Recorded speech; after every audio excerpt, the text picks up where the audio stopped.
Thank you for letting me take some time out of your guys' day and speak on cybersecurity. It's a topic I'm very passionate about, as a lot of my coworkers will let you know. I'm really looking forward to this.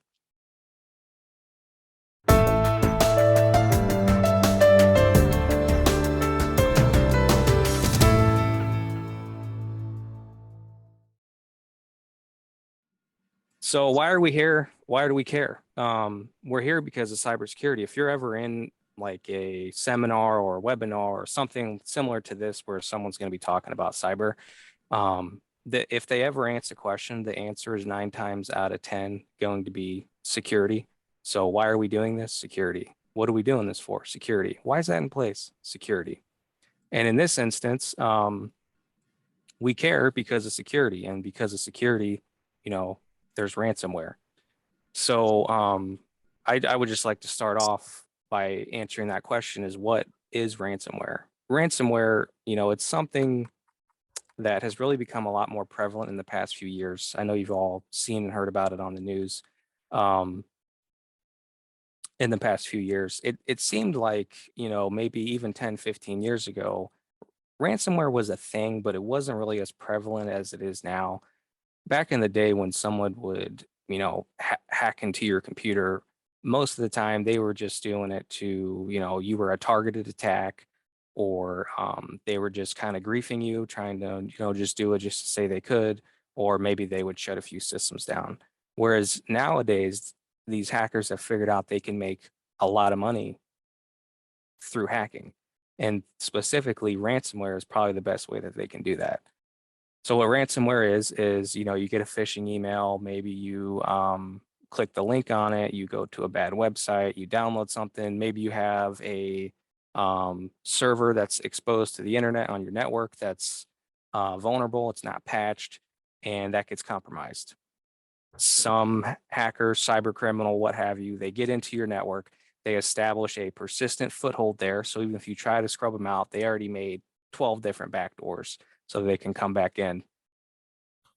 And what they do is they're just going to sit there on your network and bide their time. They're going to learn your network, learn all the ins and outs, learn what computers where, what servers where all your backups are, and then they're going to launch their ransomware. And the reason they wait so long is so that they can try to encrypt every possible thing on your network that they can. If they just got in and hit the big green button that says go, they may only get a handful of your stuff. So what they want to do is learn your network so they can encrypt everything. So ransomware, to answer that question, is some hacker will encrypt all of the data on your computers, on your servers. They'll hit your backups. They'll try to take stuff down. And the reason being is when they encrypt it, you can't use it. So what they do, this is the ransom part, is they will hold that decryption key for ransom. You'll get a note, pay us 10, 15, whatever, however many Bitcoin, because it's largely untraceable. And if you pay us this Bitcoin, then we'll give you the decryption key so that you can be on your way. But the problem with that is, you're dealing with cyber criminals. So just because you pay to get your decryption key doesn't mean, one, that it'll work, or two, that they'll even give it to you. So you really got to be careful if you find yourself in that situation. And something I wanted to point out, there's always, talk about the dollar amount of cybersecurity. How much is that going to cost? How much is this going to cost? You don't always need a, $10,000 shiny box that sits in your network rack that never gets touched. That can help, but a lot of the times, if you properly configure the systems you already have in place to follow the current best practices of cybersecurity, you can do a lot. You hear a lot of people say in the cybersecurity industry that it's all about layers. You just pile on layer upon layer of different levels of security. Strong password, two-factor authentication, antivirus. You have a firewall. Those are all layers of security. You can't really just get one layer that will cover everything. And if I could throw a shout out to the movie Shrek from back in the day. You hear Shrek say ogres are like onions because they have layers. Security is like ogres, which are like onions. It's all about layering. if you were going to protect, a fortress, you wouldn't just have one locked door. You would have the big locked door, the gate, the guards, the moat, the wall. You'd have the dragon guarding the castle. So it's all about layers. And we hear a lot of people say, you know, why would someone come after me in my business? I'm not a target. Unfortunately, if you're a small business, you're a target. A lot of the time, small businesses, they're just big enough to have the ability to pay a ransom, but they're still small enough to not have been able to invest in updating their modern protections to guard against modern threats. So it doesn't matter if you're a mom and pop shop, you have 10 employees, 20 employees, if you are a tire shop, you sell flowers, whatever. If someone can encrypt your data, they can and will, and they will try to exploit you. So I know we're kind of starting off pretty hot and heavy, but hopefully this next slide, I can talk about my 5 things that that we all should be doing. So these are the topics. I think it was included in the mailer that went out. Passwords, phishing awareness, backups, antivirus, and vulnerability management. So let's just hop into it. So passwords and 2FA. 2FA is two-factor authentication. So you always hear passwords, what are my requirements for these passwords? You always hear people say, oh, you need to have something super long, or oh, it doesn't matter, just have a normal length password, but make sure you change it very frequently. And I'm here to tell you that it seems to be that in today's age, what you should be doing is having a very complex password that doesn't change as frequent, as long as you have two-factor authentication on it.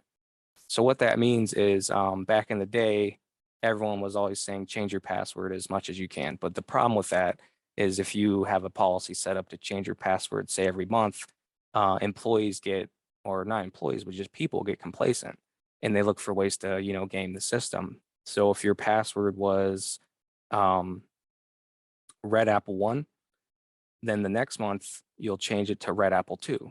And then the next month is Red Apple 3. So instead of changing it to Yellow Banana 1, you just keep adding on a number and that creates a pattern. So what is really big right now are passphrases. So I have that bulletin point there, password 1234556, which we've all seen, versus the passphrase, how now brown cow. Now it's kind of silly, but we'll look at it, I think, in the next slide. If you actually look and try to brute force and crack the password 1234556 versus trying to crack the passphrase, how now brown cow, it's pretty stark of a difference in how long that it'll actually take. So moving on, another thing with passwords is the danger of reuse passwords. We all do it. You have one password that you use for everything: email, Facebook, bank account, taxes, all that stuff. The issue with that is if you're reusing passwords through no fault of your own, say you're signed up with LinkedIn, username and password, your username is your email address, for one. Well, the problem is LinkedIn gets a data breach, which has happened in the past. In the past few years, LinkedIn got a data breach. You probably all heard of the big Target breach that happened a few years back. There was the Equifax breach that happened a few years back. The issue here is some hacker somewhere, they breached, LinkedIn, Target, whatever, and they dumped all of the username and passwords that they were able to get a hold of just onto the dark web for some hacker or cybercriminal to just peruse through. So if your LinkedIn password was the same as the password to your email or your bank account, it's just a matter of time before someone tries that. So, it is hard to have, people these days have 50 different accounts for, 80 different things. So having a unique password for all those accounts can be tricky. So that's where a password manager comes into play. Password manager is a encrypted password vault that theoretically the only password that you need to know is the password to unlock the password manager.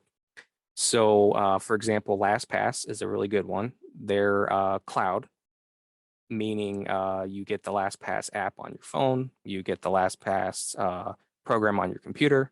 Maybe it's on your spouse's phone, maybe it's on your, if you have like a laptop as well as a desktop computer. And what it is if you need to sign into a website like, your bank account or whatever, you just go into your password app and you unlock it, and then you search through and you find your bank account and it'll show you what the password is.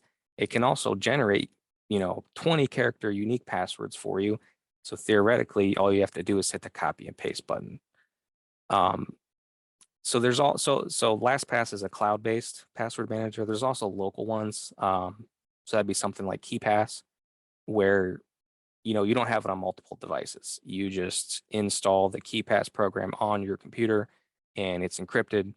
And same premise though. If you need a password, you go to that KeyPass program, you unlock it with your master password, and then you grab your password out of there. Pros and cons is if you are using a local password manager and you're not home, but you need a password, you can't get it. If you're using a cloud password manager, just pull out the app and you can get it. But then, all of your passwords are stored on LastPass's cloud servers. They're encrypted, and LastPass, even their technical support shouldn't be able to decrypt your passwords without your master password, but just still something to think about. So anyway, if you take anything away from today, it'll be this next topic, which is two-factor authentication. Again, we've all heard about it. Two-factor authentication is where you sign in somewhere with your username and password, and then you'll get a code texted to you with a 6-digit number. And then you have to enter that in to continue signing in. So it's not complicated. We walk businesses through setting up two-factor authentication on various services all the time. And we're always initially met with, oh, that seems complicated. How much is it going to cost? How much of an inconvenience is it going to be? Honestly, it's not really an inconvenience. And most services support two-factor authentication natively now.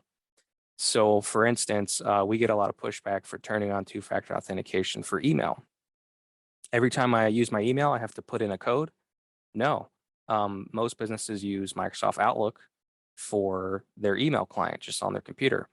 You sign into Outlook once when you first get the computer, and it just stays signed in. So you won't ever have to put in a code every time you use it, just if you reset your password or you somehow signed out and you have to sign back in. So two-factor authentication is very critical and very important. Case being, LinkedIn gets the data breach, your passwords are dumped. You have two-factor authentication on your LinkedIn account. I'm the hacker, I have your username and password, but I don't have your cell phone. So I can authenticate your account with your username and password, but I don't have your cell phone, so I can't get that text message. I can't get that code to finish signing in. So two-factor authentication is a very easy but powerful layer of security that you can put in place. There's two different kinds generally. There's text message where you get the code texted, or there's an authenticator app. So the authenticator app is where you sign up for two-factor authentication and you're given like a QR code and you have to scan that code with your phone, and you have an app that stores all those codes. The authenticator app is more secure than the text message. Case being, say you use Verizon or AT&T for your cell service, and you go to, you sign in to, your bank account, you get the code texted to you. Well, if I'm a hacker, I can call Verizon and pretend to be you, answer your security questions, mother's maiden name, street you grew up on, all things that probably could be found in a Google search. So I could call Verizon, pretend to be you, and get your phone number ported off your phone and onto my phone. And now I get your text messages. There's a lot more to it than that. I make it sound easy, but there is a lot more to it to that. And, that wouldn't really happen to you unless you were, a targeted attack, something like that. Text message is still very secure and is much, much better than not having any two-factor authentication at all. The authenticator app is so secure because who cares if I have your phone number? I actually need your physical cell phone to get that app, to get that code. So that's kind of the difference there. Um, the two most critical systems you want two-factor authentication for is your email and your VPN. And when I say VPN, virtual private network, I don't mean, like the VPNs you see for residential use, like NordVPN is like the big kind of the big one that you see. That's where you get the app on your phone or your computer, and then you switch what country it looks like you're reporting from. So like, Netflix took The Office off of their platform last year, but that's only for the US. So if you change your country to like, I think the UK, you can still watch Netflix. That's what people are doing nowadays. That's not the VPN I'm talking about. I'm talking about the VPN that's on your firewall or your router at your office, at your business. So, with COVID, everyone was working from home. Well, a lot of people needed VPN set up because they have their remote laptop that they have at their house, but they need to access some resource that's at their business, whether it's a server or a file share, or if they need to like remote into their office computer. That's the VPN that I'm talking about. If you don't have two-factor authentication on that and your credentials get leaked or someone just brute forced and was able to guess what your password was, that's a hole straight into your network as if they were physically there. We all heard about that pipeline attack from last year where, everyone was panic buying gas and filling up like, totes full of gas at the gas station. You saw all the lines out down the road on the news and everything. That pipeline attack was because of a leaked credential on a VPN account that didn't have two-factor authentication. So that pipeline employee whose VPN account was compromised, they actually didn't even work there anymore. So that account should have been disabled once they left the company, but it wasn't, and it didn't have two-factor authentication. So that hacker that did that pipeline attack, he just connected straight in, and he just had a front door right into their network. So two-factor authentication could have prevented that whole, panic buying gas situation and all that stuff. So here are some resources that I have here. GRC Haystack are these images that we're looking at, referencing earlier when I said we were going to look at the How Now Brown Cow stuff. So GRC Haystack, if you just throw that in Google or something, you can go to the website and it'll let you type in, like a password. Don't use your real password, but type in, something if you want to test out a password. It'll show you how long it would take to brute force that password, meaning someone tries every single possible combination until they find it. So on the left here, 1, 2, 3, 4, 5, 6. If we're looking at even just the offline fast attack scenario, I don't even know how to read that number. It's like 1/1,000,000th of a second or something crazy like that. And so offline fast attack means someone's on your network, they're on your machine, and they're, blasting password attempts. Online attack scenario would mean, it would like be going over the internet. But even 19 minutes is very quick. Whereas How Now Brown Cow, it's just uppercase. There are spaces in there, but there's no, numbers or anything. It'll take 2 trillion centuries, which is just absolutely ridiculous. This second resource I have here, Have I Been Pwned? Kind of silly to say, but look up the website. It's free for individuals. Businesses, you have to like pay a couple bucks a year or something like that. But anyway, you put in your email address and it'll scour the dark web for all known data breaches that your email address appeared in. So for example, if I search my personal email address, my email has been a part of a few data breaches. At no fault of my own. It's just, like I said, I had a Target account that got breached a few years ago. I have a LinkedIn account, as I'm sure many of you do. LinkedIn was breached a few years ago, and my email address with the password associated with it was leaked. So I see that, oh man, I need to change my password. I need to make sure two-factor authentication is turned on for that. So that takes care of phishing and passwords and two-factor authentication. Phishing awareness is the next topic, which is very important. We've all seen it, you get the weird phishing email, you click on it, and then all of a sudden, bad things happen. IT at your work starts knocking on your door, your boss comes to see you, this and that. So that's called a business email compromise, BEC. Phishing emails are the number one form of compromise just because they're so easy. Um, you're not trying to hack into a computer. You're just trying to trick a human, which is just so easy to do. So we're going to talk a little bit about that. Accounting, HR, leadership, C-level employees. Those are the biggest targets, mainly leadership, presidents, VPs, all that stuff. And that's mainly because those names are on the business website. Go to the website, go to the about page, contact page, and you'll see, president, VP, and it just has the name. So all it is me just trying to guess what their email is, and then maybe I spoof it, whatever, and then I send everyone the phishing email. So a real life phishing email story that we've seen, this was actually around Christmas time. We had a company reach out to us. They said their accounts receivable employee, their email got hacked. And what happened was the hacker got access to their username and password. They didn't have two-factor authentication. So that hacker signed into their email and they set up inbox rules so that any incoming email that had the words money, account number, wire transfer, order, things of that nature, instead of going to the inbox, those emails would be marked as read and then moved to the deleted items so that accounts receivable person didn't see them. And then they would forward them off to the hacker's real email, which was like a Gmail address. And so the problem there is that hacker was in their inbox for weeks until they got that really juicy email that said, hey, it was that company's customer saying, hey, we still need to pay you for that invoice this quarter. And so the accounts receivable person, they didn't see that email because it got marked as read and moved to her deleted inbox. So the hacker responded to that email saying, hey, we actually changed our account numbers. Wire transfer your money to these new account numbers. And so that person on the other end of the email sent over, I think it was $200,000. And, it takes a few days to realize, hey, we actually didn't get paid that, or hey, did you receive that money?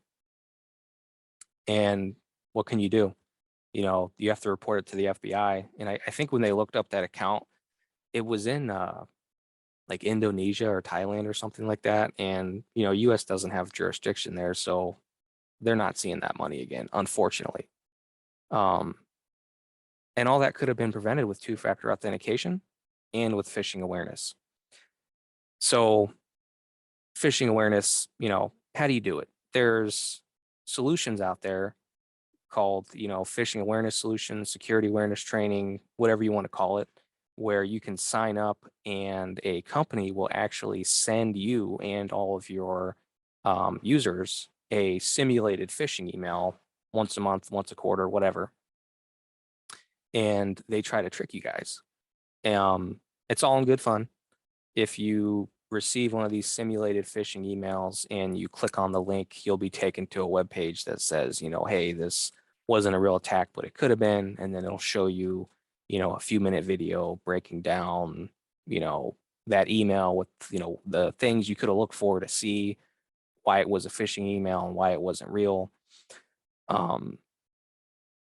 We actually do that here at PCS for a number of our customers, and it is a huge difference if you see the first phishing email that we send a customer versus the fourth phishing email, the fifth phishing email. A couple months in between those, the first phishing email, you might get, 40% of the users, which is a lot.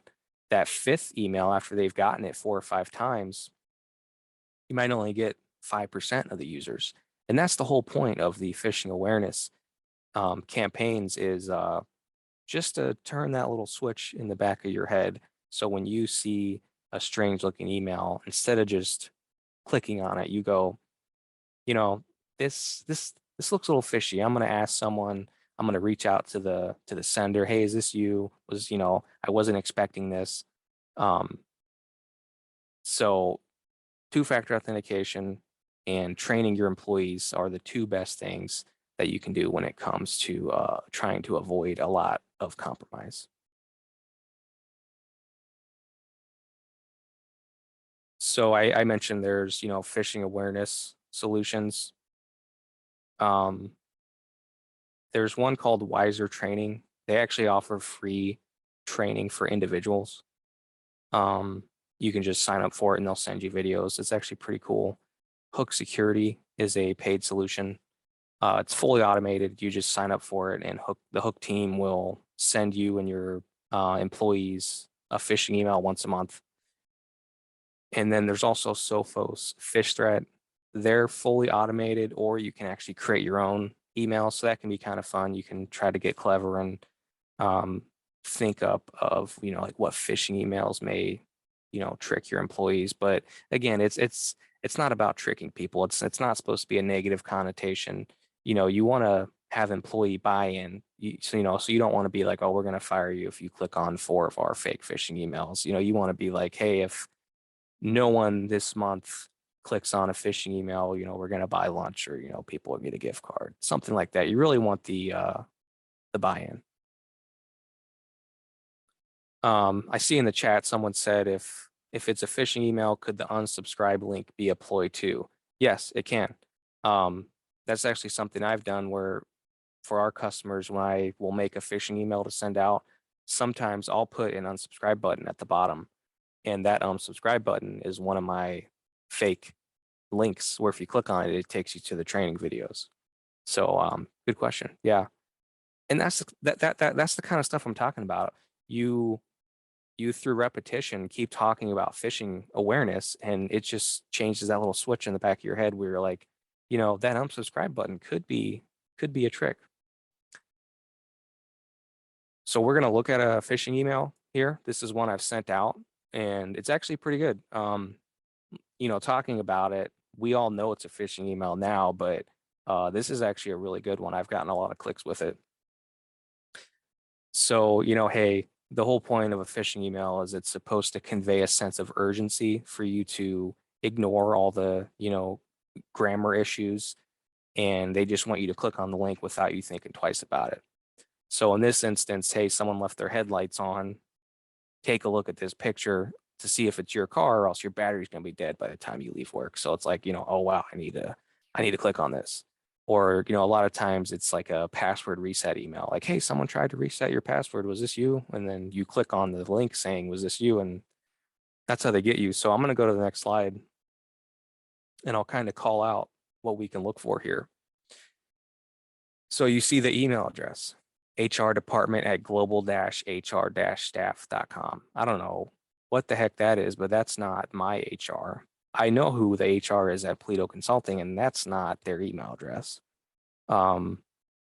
If you hover over that link, a picture of the card that I've uploaded,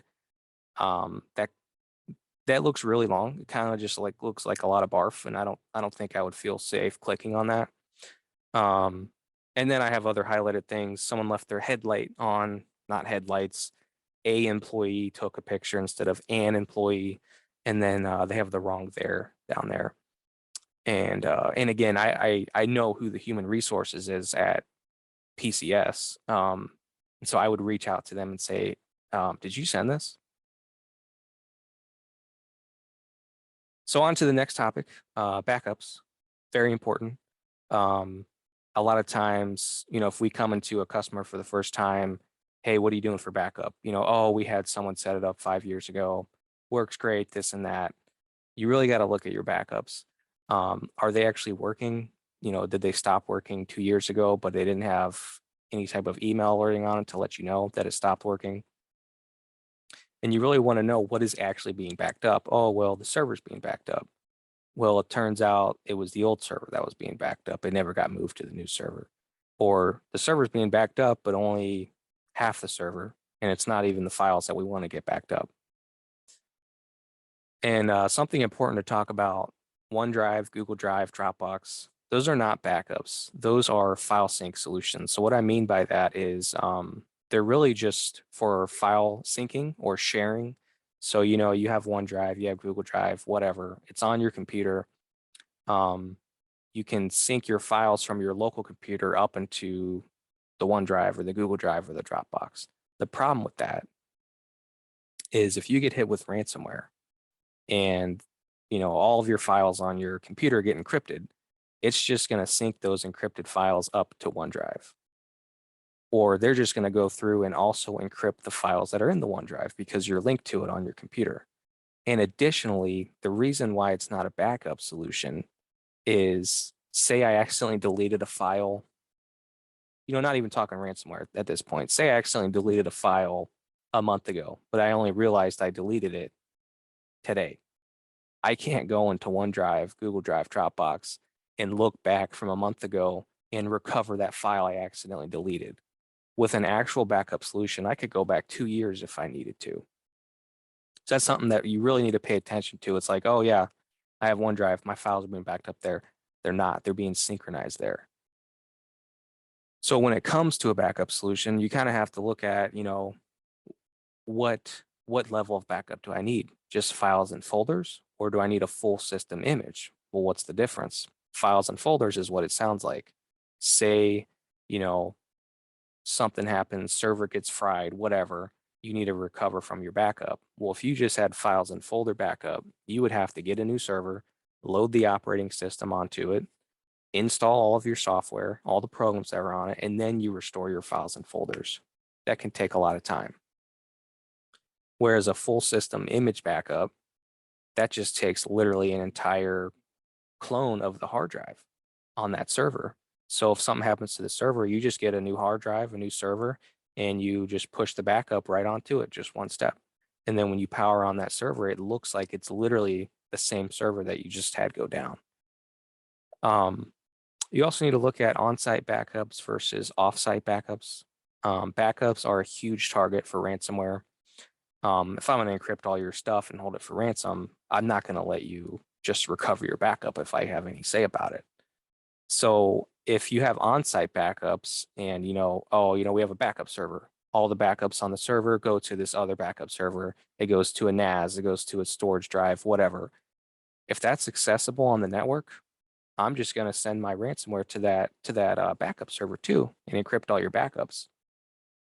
That's really where offsite backups come into play. So whether you have another location that's in another city or another building, or you're backing up to the cloud as well, that's what I'm referencing here. So something like a cloud backup or offsite would be called an immutable backup, meaning once it gets set there, I can't touch it. I can't modify that backup from 2 days ago. I may be able to encrypt what you have now on your live system, but I can't touch the backup from yesterday, the day before, the month before, the year before. So you always hear people talk about, oh, you have to have 2 different types of backup, 3 different types of backup. That's true. You really want to have an on-site backup because it's quicker to recover from an on-site backup. You want to have an off-site backup. So, something like the cloud. Keep in mind, if you have to recover, you have to download that data. And then you also want an offline backup. So, once a month, I take a hard drive that has a copy of our backups on it and I throw it in a, safe deposit box, or I take it home and throw it in a box in my basement, something like that. So I have listed here some backup solutions. There's the built-in Windows backup. It works really good, but it's really only on site. You have a device like a Synology NAS, network attached share. So that's like basically a hard drive that has a network connection. Those are really good, but again, generally only on site. And then some of these cloud solutions like the Enable Cloud Backup, that's offsite in the cloud, Cronus Cloud Backup, offsite and in the cloud. And then you have Veeam Backup, which is probably the premier enterprise backup solution. It's really great. It can go on-site, off-site. You can shove it up to the cloud.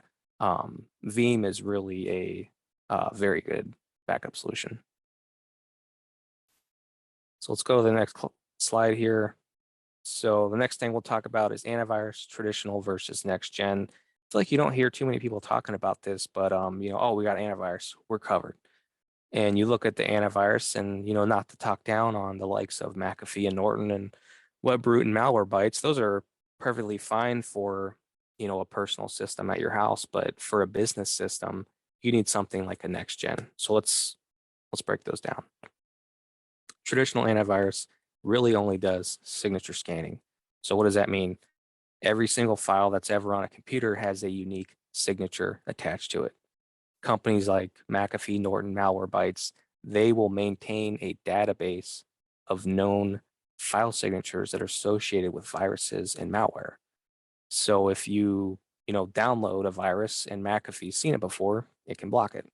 The problem is, what about if it's a virus that's brand new and never been seen before? That's what's called a zero-day attack. It's the first time it's ever been seen, so generally they won't be able to respond to that. Whereas a next-gen antivirus will be able to respond to that. It'll do the file signature scanning, but it really relies more on artificial intelligence, machine learning, process monitoring. What does that mean? Those are just buzzwords. So basically,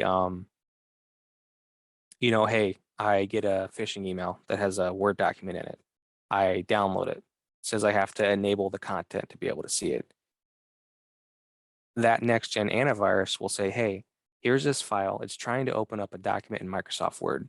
That's all it should be doing. But for some reason, it's also opening up in the background processes of the computer, command prompt, PowerShell.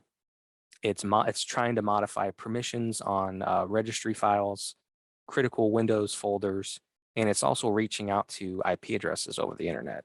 Why is it doing that? Something like a traditional AV, McAfee, Norton, they're most likely not going to be able to detect all that stuff and stop it. Next gen antivirus will say, we're not going to let that happen. We're going to kill that process. We're going to quarantine it. And if it did get a chance to make changes, we're going to roll those changes back as if you never executed that Word document you tried to open. So some examples of next-gen antivirus: Sophos Intercept X, Sentinel-1, CrowdStrike Falcon. They all have cool sounding names. And interestingly enough, Sophos Intercept X has a home version.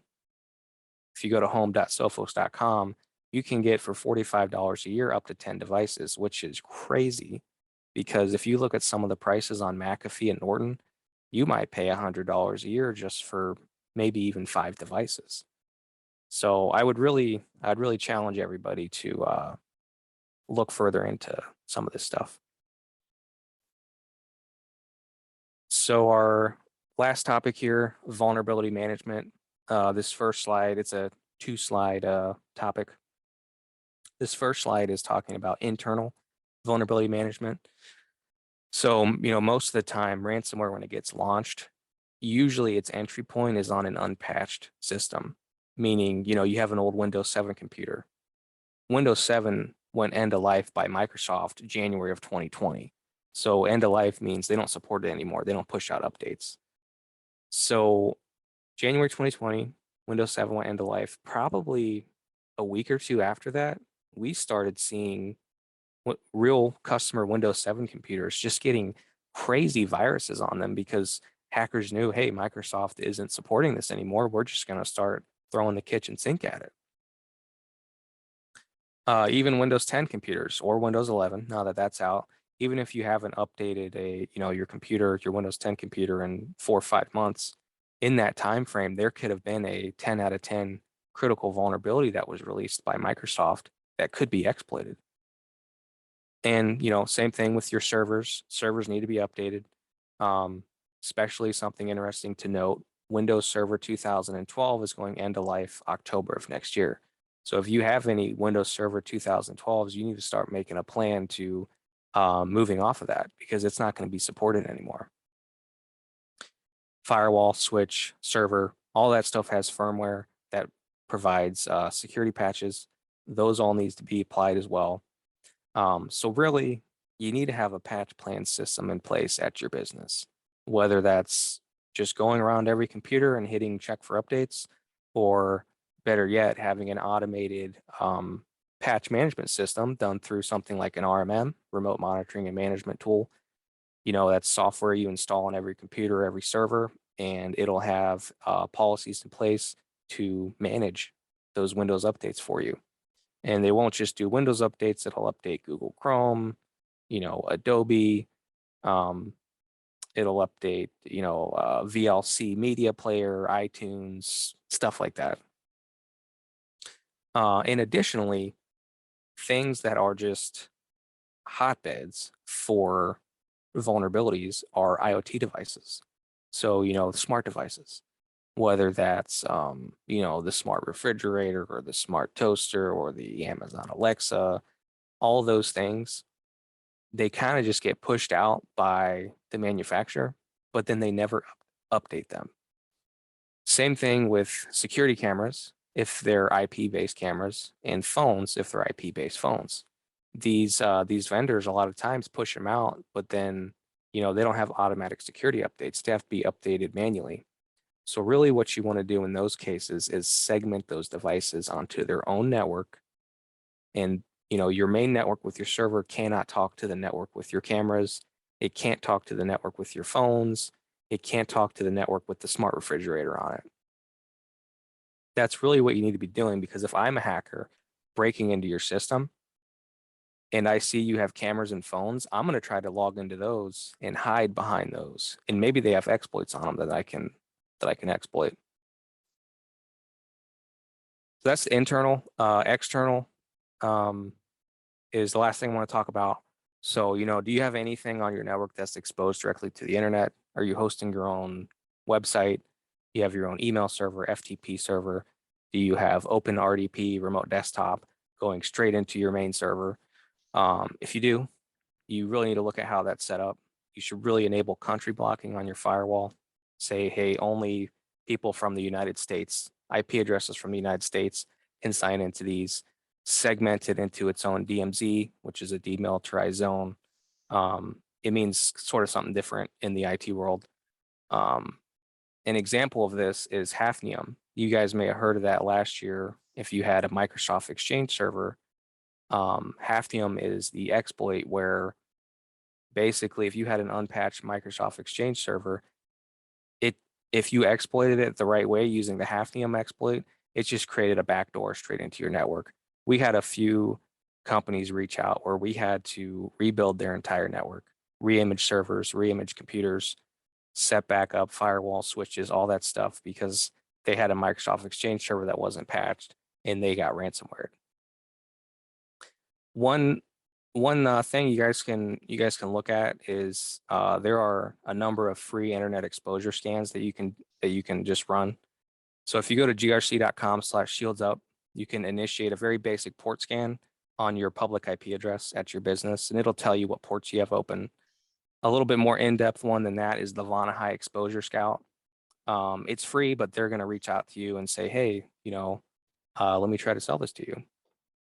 And then if you're federal, state, local, tribal, territorial, or a public, private sector critical infrastructure, you can actually sign up for the CISA Cyber Hygiene Vulnerability Scan. So they'll run a free vulnerability scan if you meet those requirements once a week, and they'll actually send you the reports, which is really awesome. So in summary, these are the things that I would really like everyone to take a second look at. And if there's, like I said, if there's one thing that you walk away with, is turn on two-factor authentication for absolutely everything that you can. So thank you for this time, allowing me to speak to you guys.